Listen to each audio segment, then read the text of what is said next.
relate to each other. One great character of the Ramayana, which I'm sure everyone likes to know, and I promised one of our doctors before the meeting to talk about, is Hanumanji. Hanumanji, how can we explain such a very complex character? How can it be that a structure in our body will become small, then become big, then send messages, then go through a small hole, then burn the city, then bring healing aspects and all of that? And if we look at it carefully, we find it is the hormonal system. All our endocrine system together is under the control of Hanumanji.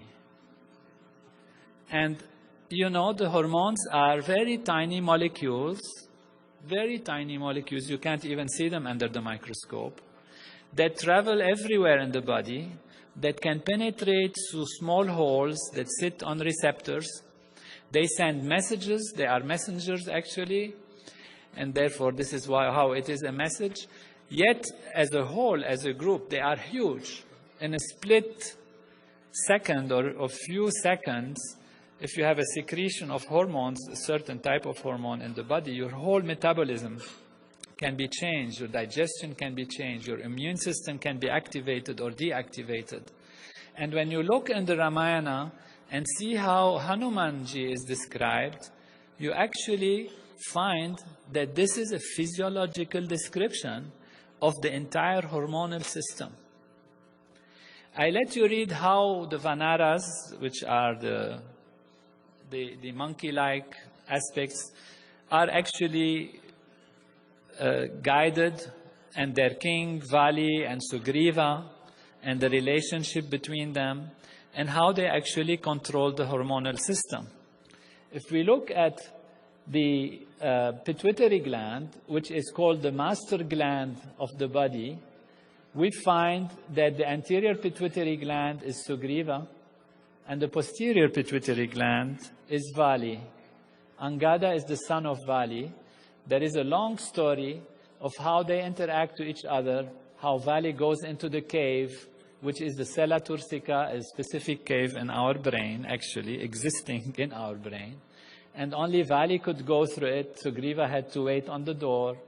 And the whole story, in its very delicate intricacies, how Vali told him, I will send the milk if I kill the demon. If all of you, I don't know how many will remember that.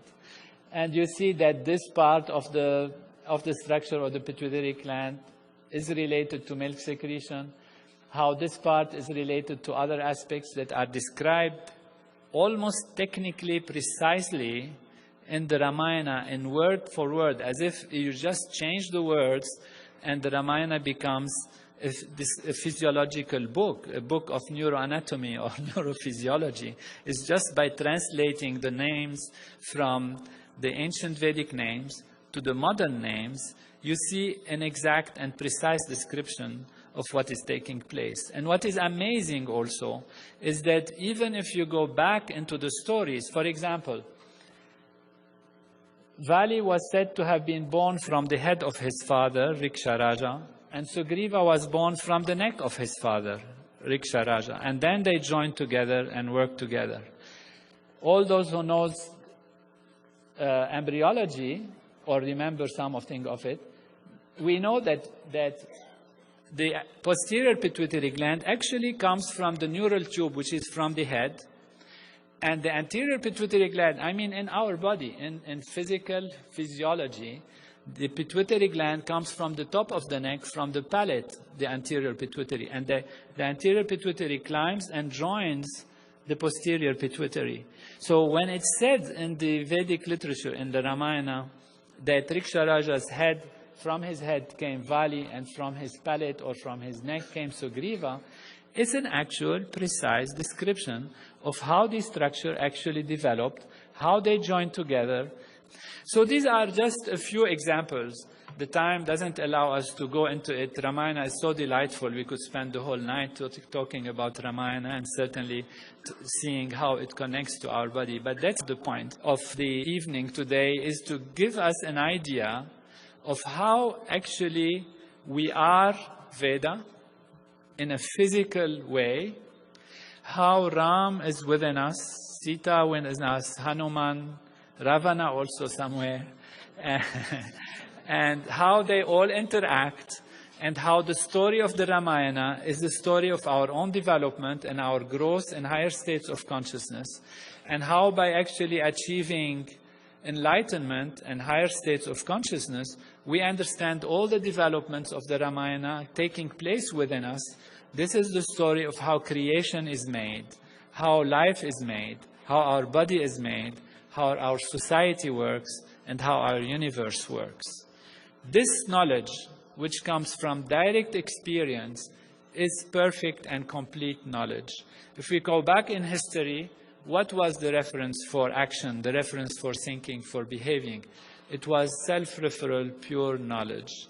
Today, modern science has given us a lot to improve our life. We have cars, we go to the moon, we fly fast, etc. But we always refer in our actions, in our politics, in creating our laws, in our decision-making, to our self-referral values within us. We refer to what we know best to do.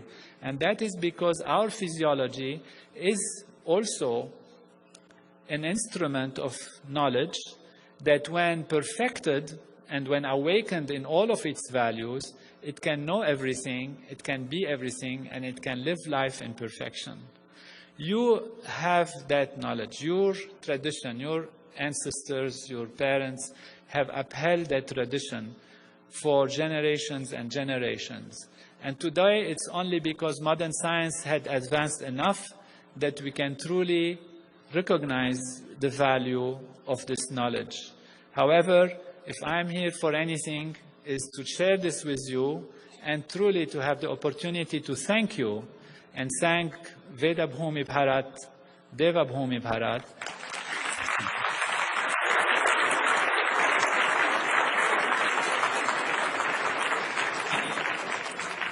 and the holy tradition of Vedic Master, and of course my teacher, Maharshi Mahesh Yogi, for maintaining this knowledge and giving it to the world for the creation of a true Ram Raj, heaven on earth everywhere. Jai Guru.